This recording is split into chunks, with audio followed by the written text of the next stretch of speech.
Hey y'all, so I want to come on here really quick just to give y'all a pretty um, transparent recap from I Can Only Imagine 2.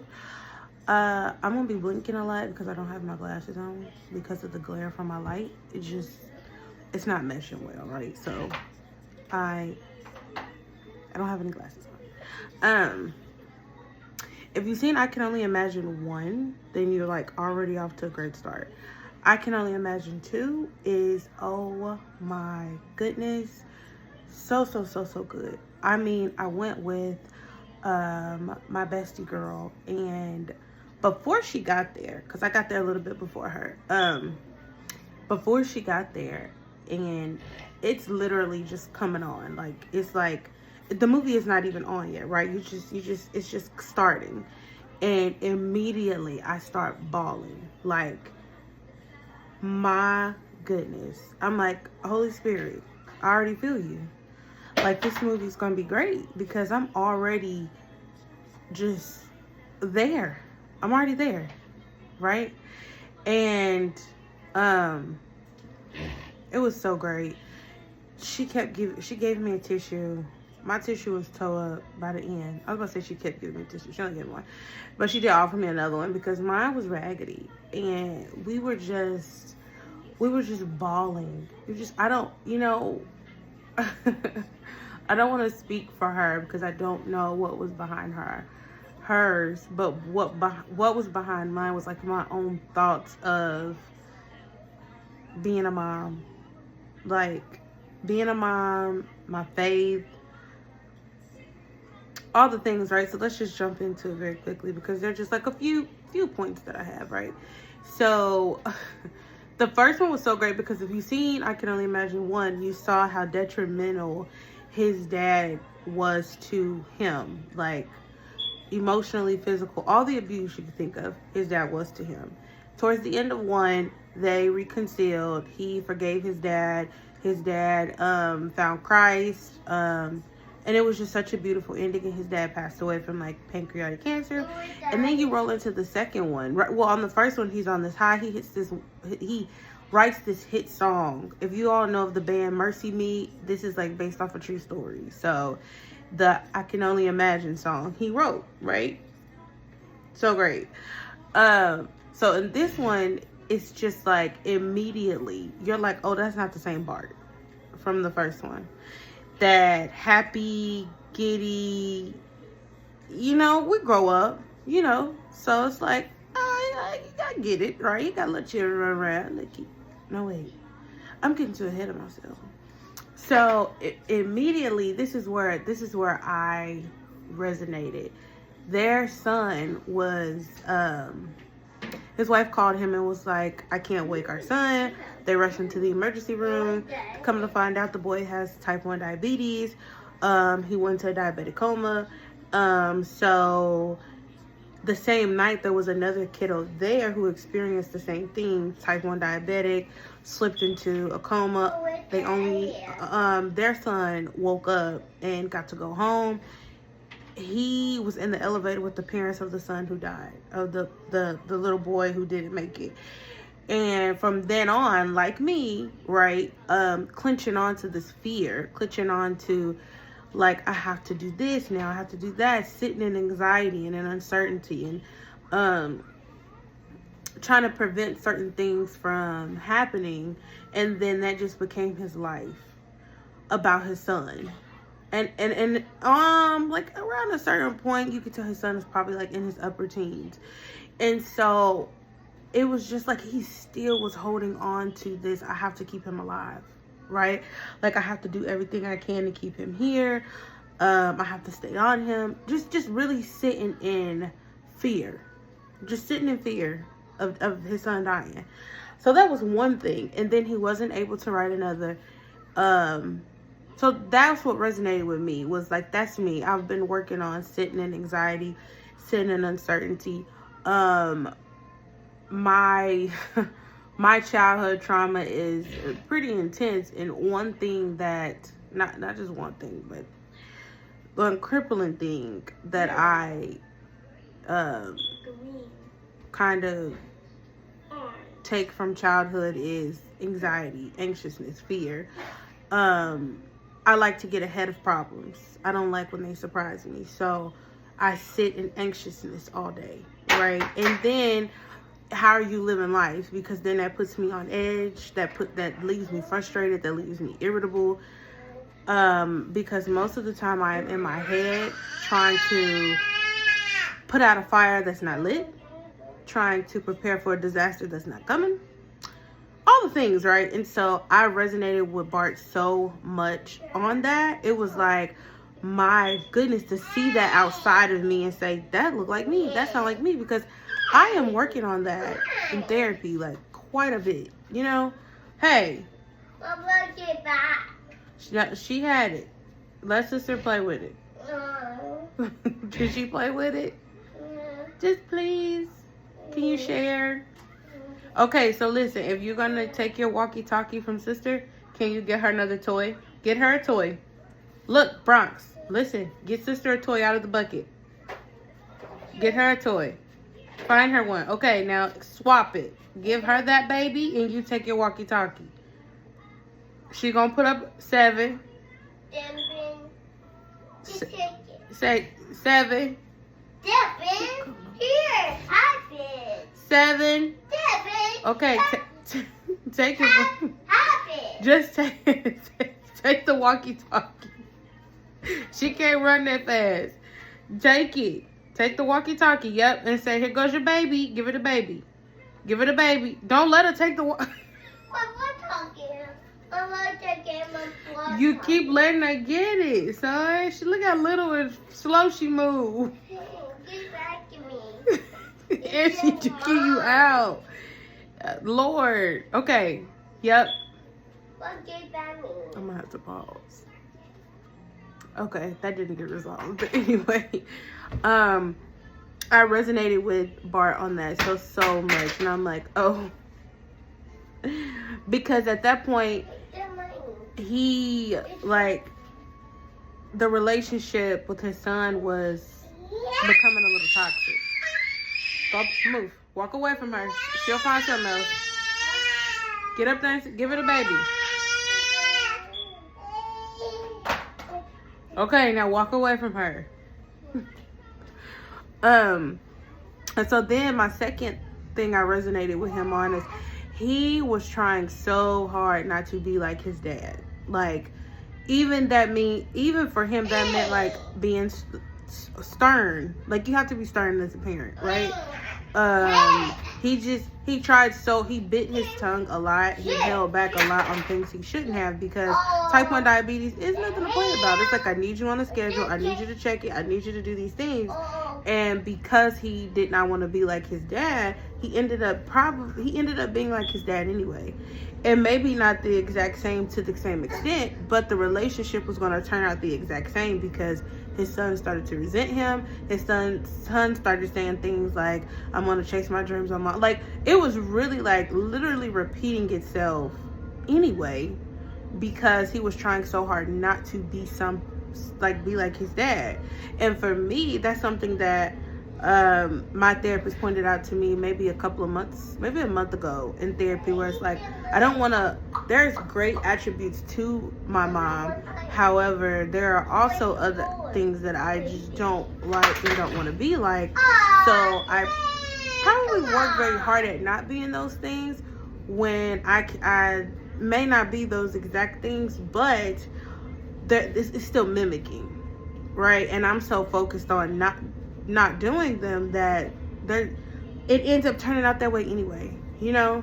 So that was like, wow, I'm just sitting there bawling. I had a slight headache when we left, because it was just like, this is so great, right?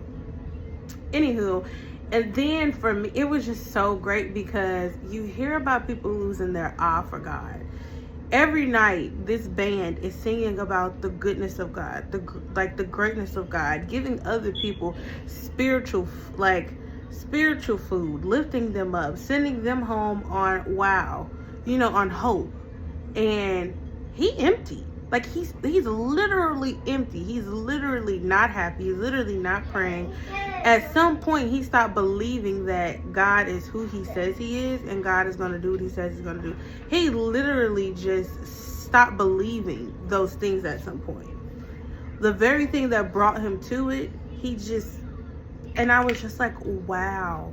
Imagine how many people are actually like that. You know, where Luke tells us to take up our cross daily. Like, you have to die to yourself daily. You have to pick up your cross daily. Some days it is heavier than others. Some days you don't die to yourself as quickly as you used to. Or something. Stop, Bronx. Well, no, you let her get the walkie-talkie back, sir. So now you're just going to have to leave her alone. Some days you don't.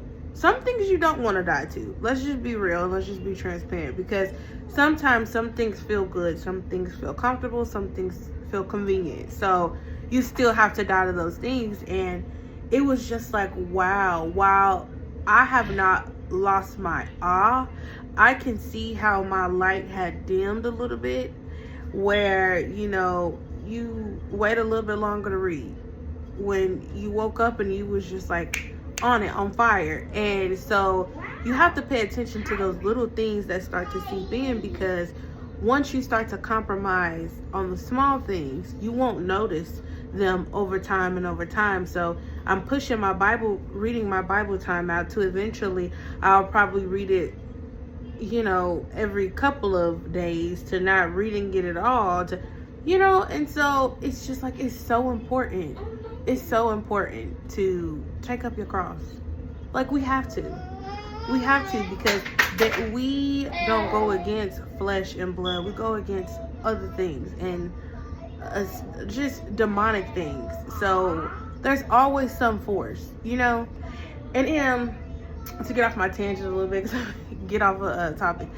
Another thing that was so like great was he forgave his dad, right? He gave his dad grace. He extended grace to his dad. But the things that his dad said to him came back up and was replaying, you know? So it's like, it just reminds you that healing is not linear. It just reminds you that life is life.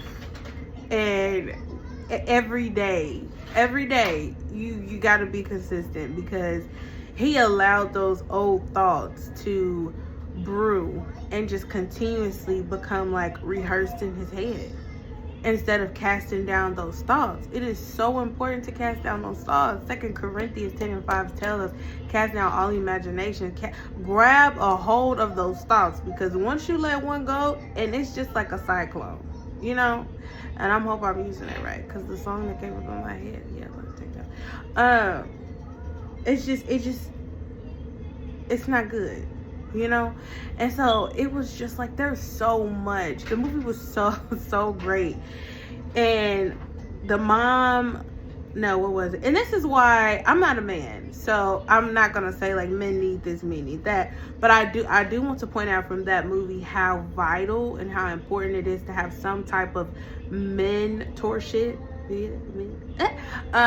or some type of discipleship, or some type of, you know, because that manager had wrote a book and had been inspired in his own way, right?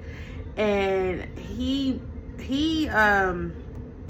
what did he do? He recommended that his son comes on tour with them.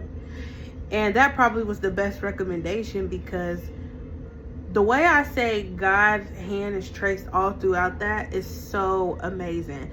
Their headliner had quit, their guitarist had quit. So his son became the other guitarist. And then a man named Tim Timmons became the headliner.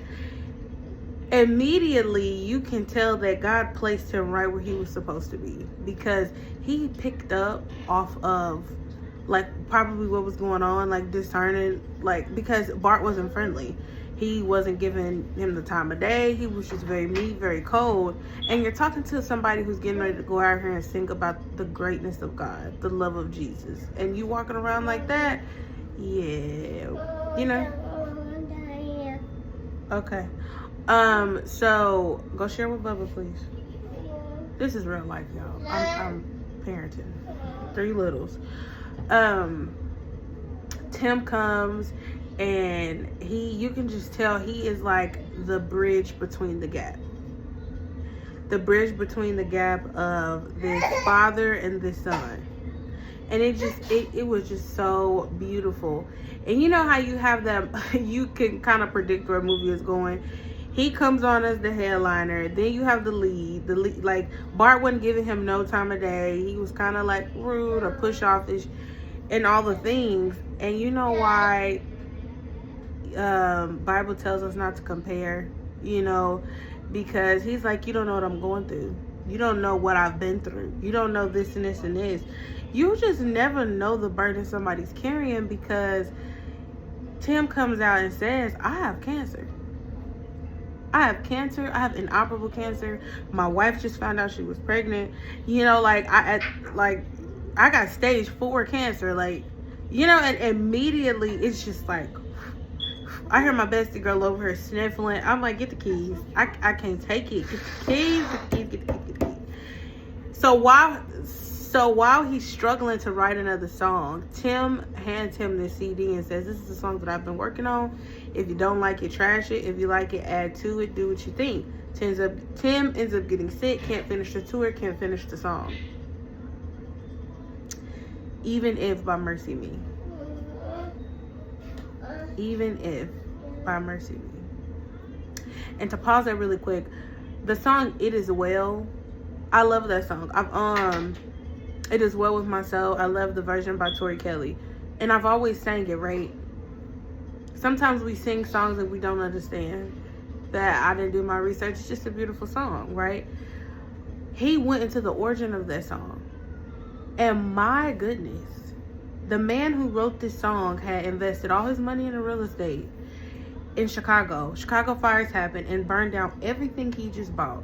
Sent his 4 daughters and his wife on a boat to go somewhere while he rebuilt what just broke. His 4 daughters drowned and died, and there's only his wife. And he said when he got out on the boat, they were sitting right in the spot where his 4 daughters had drowned. And he asked, what would you do in that moment? And he said he pulled out a pen and a piece of paper, and he just said, it is well with my soul. So I've been singing that song with some powerful words, with powerful meaning, because I have a certain situation going on right now that is so near and dear to my heart. And today when I was on my face, and I'm in my supplication, I'm in my humility, I'm in my all the things. It's like, God, you already know what I'm thinking and I'm feeling, so I just have to come to you and say it. And it's not anchored in unbelief. But what if it's not well with my soul? With what I'm carrying, right? Can I ask you that? Sorry. Can I say that? Can I say that and it not be that I don't believe or trust that you got me? You know? And when he was on the stage talking, why are you sending a copy of me? Who that? You. Yeah. Get down. Yeah. When he was just sitting on the stage talking about that, I was just like, I was reminded of, like, you got to keep your eyes on, you got to keep your eyes on God. You have to keep your eyes on Jesus. Some moments make us feel like we are literally drowning, right? And I don't want to take that away from somebody who's going through something that is the most devastating, right? Because those emotions probably come up for sure. True. But I'm reminded in those moments when I feel like that of Peter and Jesus, when he said, Lord, if it's you, tell me to come on the water. And he said, come. And he get out there, right? And he in that thing until he see that wind. Okay? Till he see that storm. That man did a juke back real quick and almost drowned. But the Bible tells us immediately that Jesus' hand, immediately, not seconds later, not minutes later, but immediately.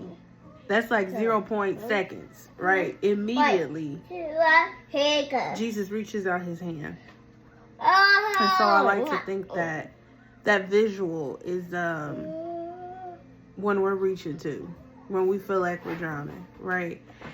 So that kind of got off topic, but I had to say that because while I'm saying these things of encouragement, I'm encouraging myself too, because I am crawling through my own things. And but overall, the movie was so great. Tim Timmons came. They wrote the song Even If. And what makes it so beautiful about the song that he wrote is that he wrote that even when they told him he had 5 years to live. He wrote that song with knowing that his wife was newly pregnant, and that could be a chance that he doesn't get to see his baby grow, that he doesn't get to build a family, a union. Like those were the thoughts that was in his head when he was saying even if. And even if you don't, my hope in you alone. Those are some powerful words, right? That movie was so great. It was so great. And then the most beautiful thing out of it is that there's a form of brotherhood there, like he's still alive. He has 4 children, so God has remained faithful. That's in the song too. You've been faithful, you've been good all of my days. It's like I was reminded to just keep my eyes on God, to keep my eyes on him, because the moment you take your eyes off, yes, life be lifing around us, but then we start to feel like we're drowning in those things. And when he's trying to he thought he was breaking generational curses, but when he was like holding himself back, his heart was pure. His intentions were great. His intentions were to not repeat the same cycle and to break his son, even though that's what it was coming around to be. But he had a choice, and he realized that this isn't getting me nowhere, right? He realized that he was drowning. And I love his wife kept saying, I need you to fight. I need you to fight back. You got to fight back. Every day you got to fight back. So it was such a beautiful movie. I would encourage, get down, Bronx, and I'm going to count to 1, 2. Okay, I go. It is such a great movie. That is always my thoughts is breaking generational curses, breaking this and breaking that. And so while my sons are also my biggest blessing, my daughter hits my heart in the way that will have me land on the floor, and I mean stretched out, because I prayed very heavily for her, but I also prayed a specific prayer for her, because I have these generational things tied, not to me, because I don't want to claim that, but I have these generational things that I'm still working through, right? Where my mother and daughter relationship dynamic with my mom is, even with my dad, it's like I don't have one with either one of them. So I'm parenting, right? I'm parenting off the strength of God. I'm learning and finding ways to parent better, and not overcompensate and not overcorrect myself, and really parent them the way that God parents us. And then I'm also still got all this stuff, right? And so I'm in therapy learning to parent too, because the 2 manuscripts I got, so it was just a very encouraging movie to just, all in all, keep your eyes on, keep your faith rooted, keep taking up your cross. It's so important. You're going to have days that you feel like you don't want to, and those are the days you're just going to have to. And call on your community. And I'm so grateful and I'm so thankful for my bestie girl, because even when we kind of connected that God placed Tim Timmons there for that, I I immensely felt that, right? Like, nobody but God, to have someone to be vulnerable with, to have somebody to say, I am struggling today. I'm not a person of vulnerability. I am not. So if you get that from me, I'm working on it. But to have that and say, I need you to take me back to the drawing board. I need you to walk me through this, right? A lot of my childhood trauma as well gave me a core belief and a core lie that I'm not protected, that I have to be self-reliant, that I have to self-protect myself. So in all things, in all ways, I've pretty much fought for me, right? Went off my own knowledge. And I am learning that that's a lot for me to carry, but also that's just not how I was designed, right? And then that displaces God. So you need your community. You need those people to be able to bring you back to the center. You know, like the friend at the end of Job who reminded him of God's greatness, who reminded him how sovereign God is, who reminded him that, get down, get down. Who reminded him of God bringing him back. And so at the end, it's so beautiful because that's what he tells Tim Timmons is, thank you for bringing me back. And so having a community, and your community doesn't have to be 5, 6, 7, 8, 9, 10 people. It could be you. It could be that one. It could be God, right? I just encourage you all to take up your cross. Pick up your cross. Keep your eyes on God. Pray for a community. Pray for kingdom friends. Pray for godly friends. Pray for just all the things. Pray for discernment. And pray for, I always pray for God to keep me vigilant. So that's one of my things. Not hyper, but vigilant. And stay needy. Lastly, stay needy. Always need God. Always, you know what I'm saying? Like, take some time out your day.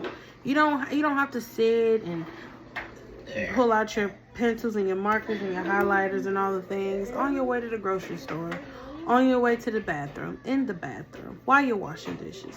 You know, at any point, because he's omnipresent. He's with us wherever we go. You've got him. You've got him. You've got him. You've got him. So that's my recap, and it was mixed with a little bit more because God is so gracious and he's so kind.